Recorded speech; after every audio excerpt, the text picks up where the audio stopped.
Assalamualaikum warahmatullahi wabarakatuh. Hai semuanya, sahabat semangat belajar. Saya izin mau berbagi sedikit terkait dengan materi yang disampaikan pada modul 6 pada Life Coach Academy.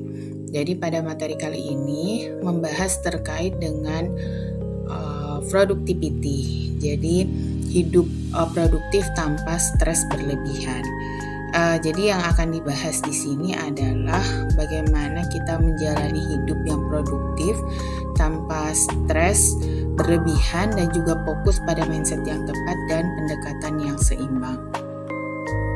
Jadi ada beberapa hal yang menjadi mindset yang salah tentang produktivitas. Yang pertama adalah merasa bersalah ketika tidak melakukan apa-apa. Jadi biasanya ini terjadi ketika kita tidak melakukan hal-hal yang kita anggap bisa menghasilkan materi, kita merasa bersalah gitu ya. Kemudian juga ada standar produktif itu dengan membandingkan diri dengan orang lain. Melihat orang lain sibuk, kita anggap produktif. Padahal mungkin standar produktif tiap orang itu adalah berbeda-beda. Jadi standar produktif yang salah. Kemudian kehampaan, artinya melakukan berbagai kegiatan tapi tetap merasa hampa. Jadi itu adalah beberapa mindset yang salah tentang produktivitas. Ada dua kutub ekstrim terkait dengan produktivitas. Yang pertama adalah obsessive controlling, di mana di sini orang-orang yang memang mempunyai target dan capaian-capaian yang selalu ingin dicapai, namun ternyata menimbulkan berbagai kondisi, misalnya seperti kondisi jiwa hampa, selalu merasa kurang, ambisius, dan menderita. Selain itu, kondisi ini juga dapat menyebabkan cemas, takut, moody gitu. Jadi semua harus sempurna, jadi sangat ambisius.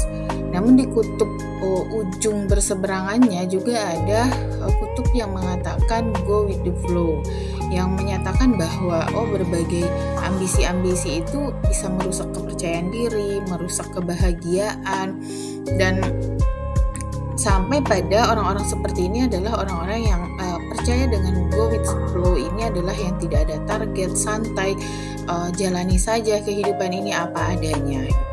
Jadi dua kutub ini cukup ekstrim dalam kehidupan sehari-hari. Nah, bagaimana mengantisipasi? Maka kita berada di tengah-tengahnya, sebagaimana kata Rasulullah, sebaik-baik urusan adalah yang di tengahnya, yaitu yang masuk dalam kategori humble ambition, di mana kondisi ini adalah kondisi jiwa merasa cukup, selalu bersyukur, tidak pernah mengeluh, penuh cinta dan kedamaian. Selain itu, pencapaian tertinggi yang diharapkan pada kondisi ini adalah selalu ingin mendapatkan lebih baik dari yang pernah sudah dicapai, yaitu kemudian bergantung dan mesra kepada Allah, harmoni dengan alam semesta, dan akan muncul berbagai keajaiban setiap saatnya. Nah, apa yang harus dilakukan untuk mencapai humble ambition tadi? Kita perlu melihat inner calling yang ada di dalam diri masing-masing. Jadi tentukan tujuan-tujuan yang memang itu mengekspresikan diri yang terdalam. Dan pastikan kita selalu bertanya apakah tujuan itu selaras dengan diri sendiri. Jangan sampai dalam hati ingin apa tapi kemudian memunculkan tujuan yang bertentangan, atau kemudian tujuan yang mungkin tidak selaras gitu dengan apa yang kita ada yang di dalam hati. Kemudian nikmati setiap proses yang dijalani. Berikutnya yang perlu diperhatikan juga adalah berbagai tujuan yang kita buat itu menjadikan kita menjadi personal growth atau personal individu yang terus bertumbuh, sehingga dalam membuat tujuan kita akan melihat apakah tujuan ini merentangkan dan menumbuhkan diri kita menjadi personal yang lebih baik. Kemudian juga tujuan itu membuat kita semangat, bukan malah menjadi cemas, menjadi stres gitu ya, atau terlalu ambisius. Dan juga tujuan itu mendorong pada pertumbuhan. Artinya ketika bicara pertumbuhan, maka hal yang perlu kita perhatikan adalah prosesnya. proses sampai kepada tujuan itu, bagaimana kita menikmati dan meresapi proses-proses yang kita lakukan agar menjadi personal yang bertumbuh. Dan terakhir dari materi modul ke-6 ini yang saya ambil insight-nya adalah bahwa ketika kita sudah melaksanakan proses-proses untuk menjadi bertumbuh, kemudian kita juga melangitkan doa-doa yang mana kemudian dalam kondisi-kondisi tertentu mungkin doa-doa tersebut Allah kabulkan dengan berbagai bentuk. Jadi doanya cepat dikabulkan, atau kemudian doanya menjadi simpanan di hari akhirat, atau kemudian pengabulan doa itu dalam bentuk Allah menjauhkan dari keburukan yang sepadan.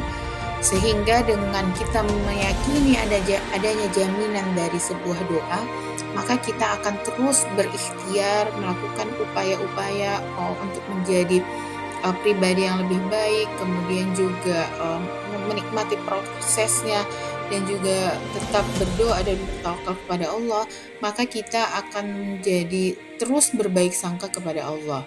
Dan untuk dapat terus memiliki hati yang berbaik sangka kepada Allah, kita perlu mengazamkan doa-doa yang salah satunya adalah doa berikut, yaitu Allahumma as'aluka taufiq lima habbika minal a'mali wa sidqat tawakkuli alaika wa husnan zonni bika. Amin. Demikian mungkin kesimpulan dari materi yang ke-6. Terima kasih. Assalamualaikum warahmatullahi wabarakatuh.